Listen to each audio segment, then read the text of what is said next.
What is going on, you guys? Welcome back to the channel, and hopefully you're all having a great day today. I'm excited for today's video. You guys saw in the last video that I had the 240 out at the very first drift event.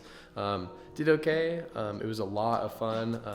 I tried to just put my camera down for a lot of it, but I did get some clips of the day just to show some progress for the next time I'm out there, which is going to be a while. I'll get into that shortly. Basically the next drift event was a month later. Didn't really do anything to the car, and the SR took a shit. So I mean, that is what it is. I think it spun 2 main bearings and a rod bearing. I took the block to a machine shop and the crank to a machine shop, and the guy took 5 seconds to look at it, and he's like, yeah, this thing's toast. The block, the crank could be saved. But basically then I was faced with kind of 2 options. Either I rebuild the whole bottom end and kind of go through and refresh everything, or I part it all out and sell it and do something different, LS, JZ, something, I don't know. This video is actually being recorded a couple months after that first drift event. So I've had some time to part stuff out, make a little bit of my money back, and go a different route. So I'm excited to show you guys what that looks like today. I have a motor already, and I have a transmission and a lot of the bolt-on parts, but I still need a lot more to complete the swap. Obviously it's a pretty big task. So basically I think what happened with the SR was like oil starvation or like oil circulation issues, but I don't know. I mean, it happens. I'm not upset about it really at all. I spent a long time kind of battling all these issues with the SR anyway, and I don't know, I kind of am like ready for the next thing, and I'm ready to like go through and like kind of refresh, and I'm kind of like ready for a swap in that car. I'm actually really excited for this. It'll give me something to do over the winter as winter's coming up, and I'm kind of just excited to like learn on a new platform. You can kind of see right here, the garage is an absolute mess right now, but I did want to get a lot of the parts in and then record some of the process. So I'm going to do kind of like a full swap. I don't know if I'd say guide, but like a full swap like series on this whole journey. I'll go ahead and show you guys what the new power plant and the transmission setup is going to be on the 240. Okay, here's the new motor for the S13.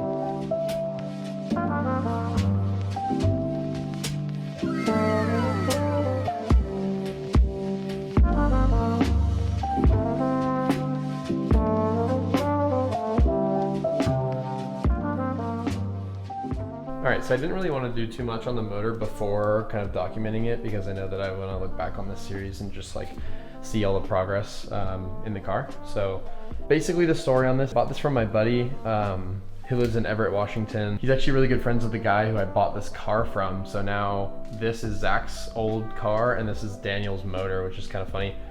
It is a 2JZ GE bottom end, so non-turbo bottom end, and a 1JZ VVTi head. This is what they call a 1.5 JZ. Put some supporting mods on it and run 400 all day. So that's kind of the plan with this, is I want something that's like reliably 400. One day I do want to put the 2JZ GTE turbo rods and pistons in it. Obviously that would beef it up quite a bit.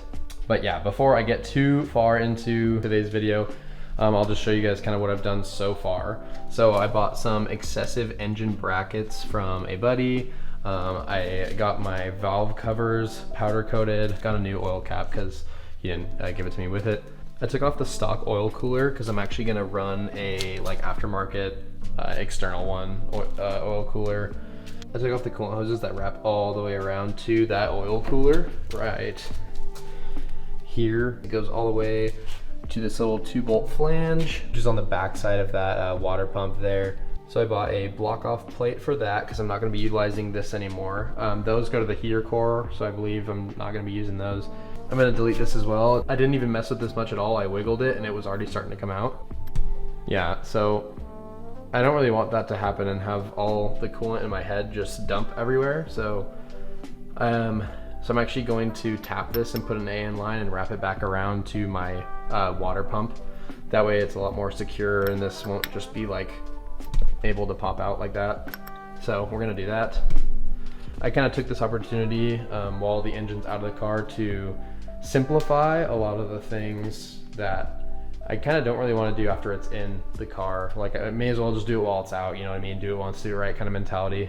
Now, also, while taking stuff off kind of to get to the water pump and all that and whatnot, I took off the stock turbo and stock manifold and realized that this turbo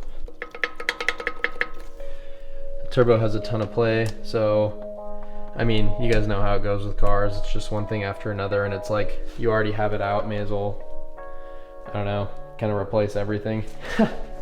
So that's kind of one thing with this, is I'm gonna really struggle buying everything brand new and making this like bulletproof, or doing like just what it needs and like, you know, getting it in the car as fast as I can and like getting it to drive. But the thing is it's like coming up on winter anyway in Washington, so this thing is not going anywhere, so I may as well take my time with it. So I've kind of accepted my fate in that I'm gonna do everything once, do it right, pretty much replace like everything, and have this give me like 0 problems for next season.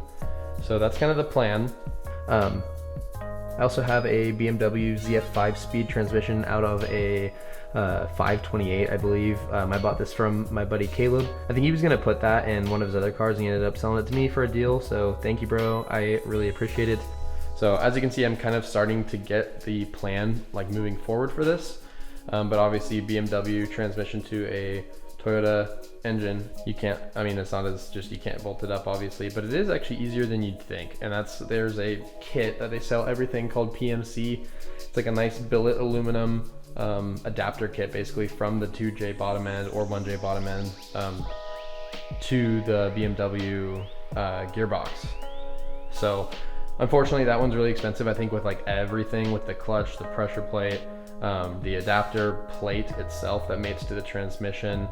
I need the Jubo that adapts basically the drive line to this gearbox right here. It's like a machined piece that actually, I think it replaces the Jubo on here, but anyway, so there's just a lot. Custom driveline I'll need, but the whole kit, it's like $1,500 for almost everything. Pretty much just waiting on that PMC plate and clutch, flywheel, pressure plate setup, and then once I get that, I can almost like get this thing ready.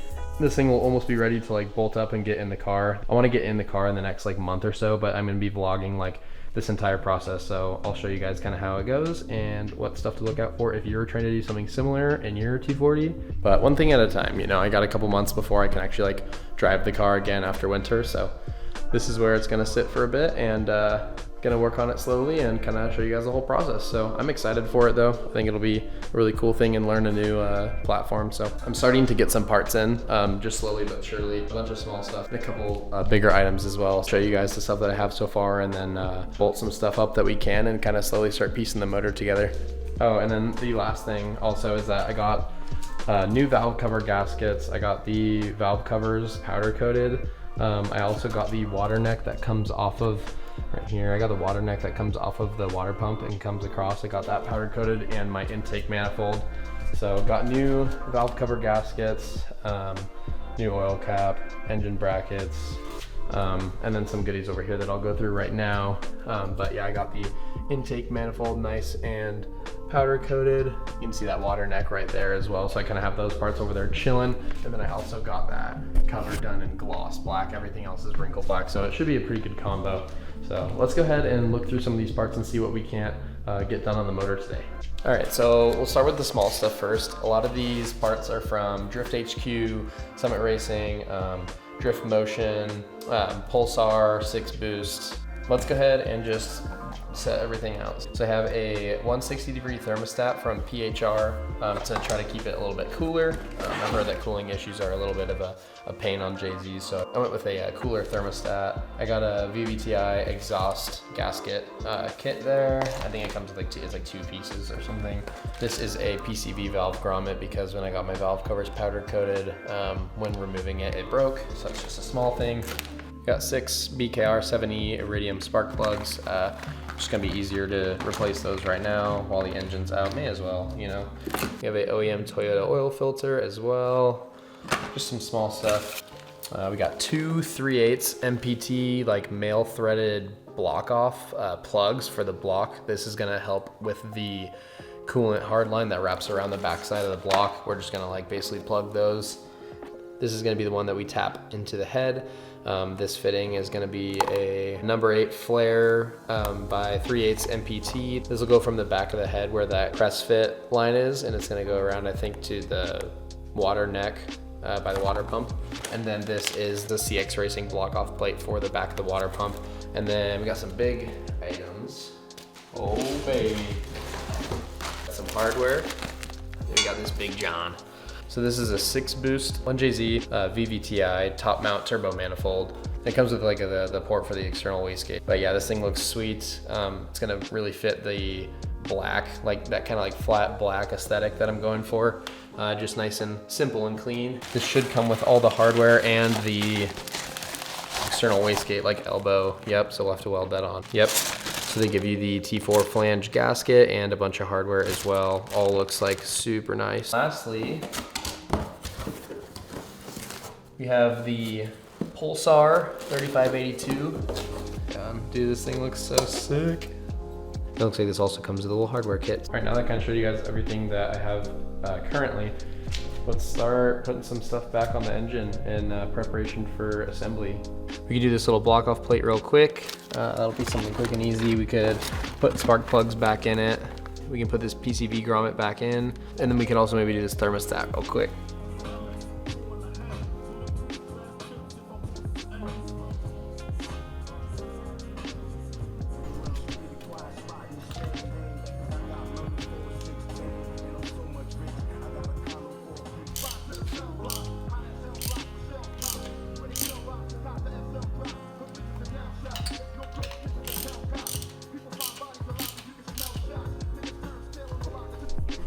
All right, so this looks kind of crusty, and just to make sure that it makes like a, I guess like proper seal, I'm just gonna clean some of that like sealant residue off and then put this guy on there.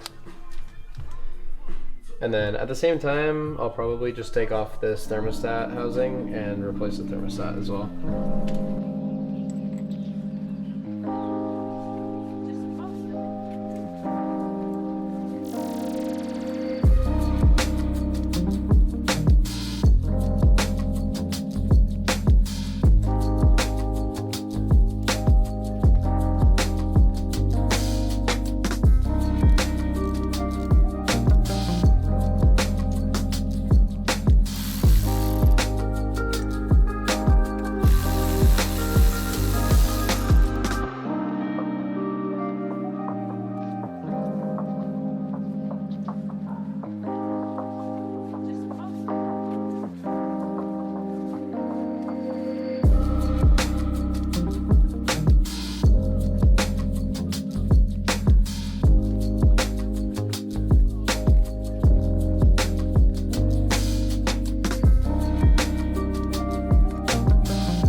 Got the block off plate and the thermostat in with a new O-ring. We got all of our spark plugs in. Now we're gonna go ahead and do our exhaust manifold gaskets, and since it came with some new hardware, we're gonna have to get these studs out. I think that these ones are shorter. I can't remember why, but I'm pretty sure aftermarket exhaust manifolds usually have shorter studs on these 1Js. So these come with the shorter studs and bolts, and obviously new hardware is way better than this old crusty stuff. So we're gonna use the double nut method and try to see if we can't pull these out of the head and then put these new ones in. So pretty sure most of you guys already know this, but when you're doing this, you just wanna tighten 2 bolts up against each other. You wanna thread them on. This one's about halfway, this one's butted up against it. Tighten them up against each other with 2 separate wrenches, and then get them nice and tight. And then once you start loosening this front one, then the whole stud starting to come out.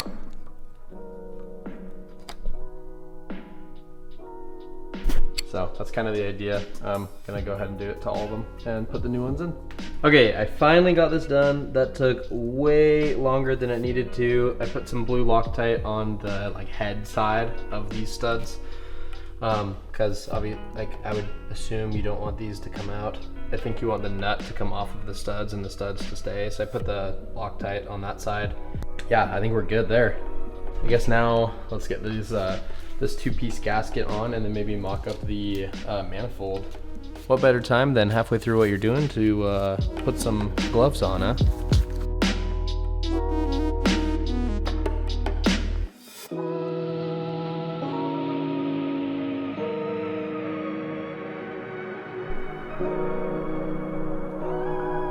Dang, dude. This thing looks solid. Just for the purpose of the video, I'm just gonna like roughly bolt it up, and then let's just roughly set the turbo on there too. But I think I gotta figure out like all my lines and all that stuff, and it might just end up coming right back off, but let's put the turbo on there too, see how it looks.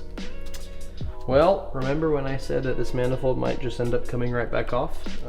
Yeah, it has to, because when I was doing the studs and installing those in here, I was doing the double nut, and the top one only has a couple threads on it, and it literally fell off and went down one of the tube parts of the collector, like deep. I have a magnet, but it like won't reach because of the radius of the bends. So I'm gonna have to take the manifold off and dump it upside down and get the nut out, and then just put it right back on. So I'm gonna do that real quick. But I got those studs in, so that's good.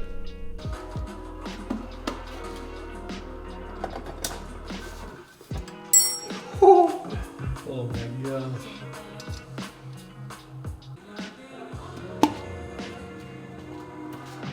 Damn.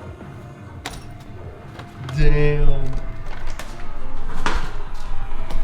Holy shit, dude. That looks so sick.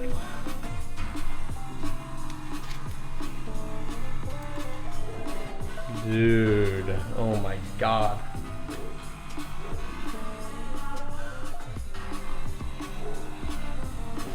Alright, so the turbo is on, manifold is on, thermostat is replaced, spark plugs in, we got the little block off plate on the back of the water pump. I think I can tighten all this down. I'm just gonna like hold off for right now just in case. I'll make a note to go back and obviously make sure everything's tightened down. This looks pretty solid though, man. Make sure everything's covered up again and put those over. But dang, yeah, that looks really good. I'm definitely gonna hold off on putting the intake manifold on because I want to figure out what I want to do about these ports. There's like this one, and then I believe it's this one that I have this wrench on. I want to block that off, and then I think I also want to block off this one. So yeah, I want to block off this one that goes up to like the intake manifold, I think. This one that goes to the stock oil cooler, and then this one, I think I want to block those off, so I'm going to wait on the intake manifold. But man, dude, this looks good. Holy crap. I mean, it's not much, but it's starting to come together. All right, you guys, that's going to do it for today's video. A couple little things on the motor, a little introduction onto what kind of project we're getting into this winter. And then we got the hot side kind of mocked up, thermostat replaced, spark plug, stuff like that. So just a couple little small things, but wanted to mostly give you guys an update on the upcoming plans with this thing. And then obviously, yeah, I'll just put out just one episode at a time, showing kind of the series and kind of the process of what I'm gonna go through. So anyway, make sure you like, comment, and subscribe if you guys want to stay tuned with this to see what it's gonna take to get the JZ and the 240. Hope you guys enjoyed this one, and we'll see you in the next one.